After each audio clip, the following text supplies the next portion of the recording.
We tend to think of artificial intelligence as weightless, a piece of software living invisibly in the cloud.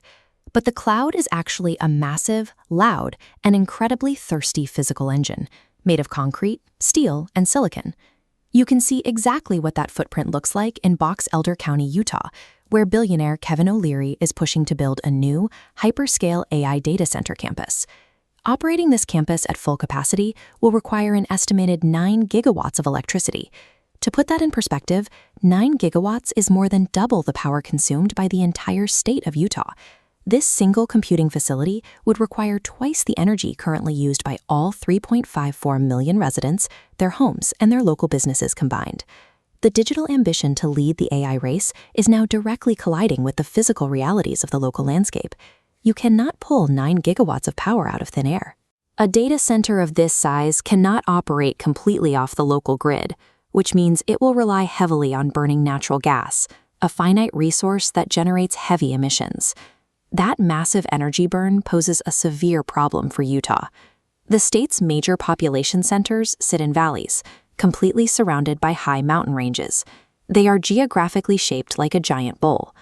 Because of that bowl shape, the region regularly experiences winter inversions. This is a weather phenomenon where a layer of warm air moves over the valley, acting like a lid and trapping a dense pocket of freezing cold air down at the surface. These inversions function as an atmospheric seal, forcing industrial exhaust to settle and stagnate at ground level. This is why the Salt Lake region already suffers from some of the nation's most severe air quality during the winter months. Dropping the emissions of a 9-gigawatt gas-reliant facility into that closed loop turns a tech enterprise into an immediate public health hazard for the people breathing that air.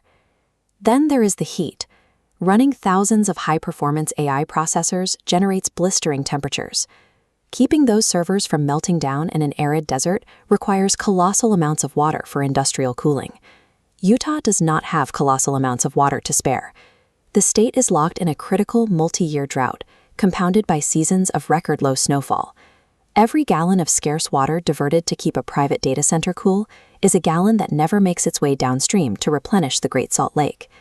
As the lake is starved of runoff, its water levels drop. That exposes miles of dry lake bed, which is heavily concentrated with natural arsenic. When the wind blows, that dry, toxic dust is carried directly into Salt Lake City.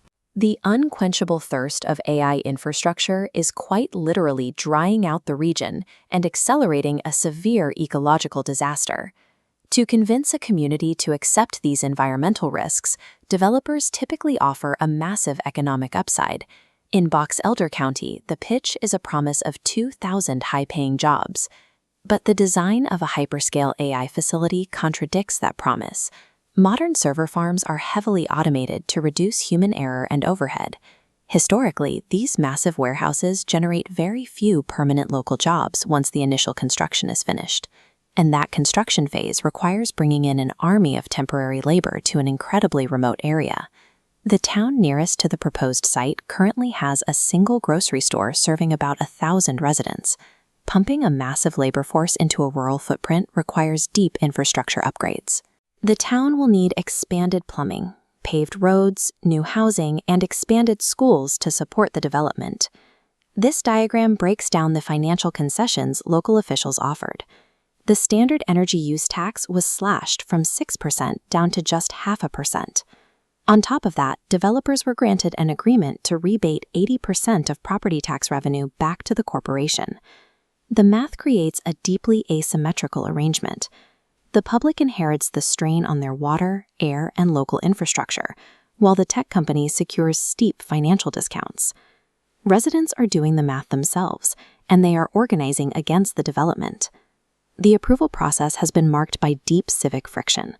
Local councils have pushed voting schedules to obscure dates, restricted citizens from attending public meetings, and even attempted to ban the filming or streaming of the proceedings. Despite these hurdles, hundreds of Utahns have officially filed protests to block the campus, specifically calling out the threat it poses to the region's fragile water supply. The conflict in Box Elder County exposes the physical price of global computing dominance. The climate and infrastructure costs of these massive neural networks are rarely paid by the tech billionaires funding them. Instead, they are extracted directly from the local towns asked to host them. Unless local governments demand sustainable development and strict environmental protections, the demands of these hyperscale campuses will leave host communities completely hollowed out.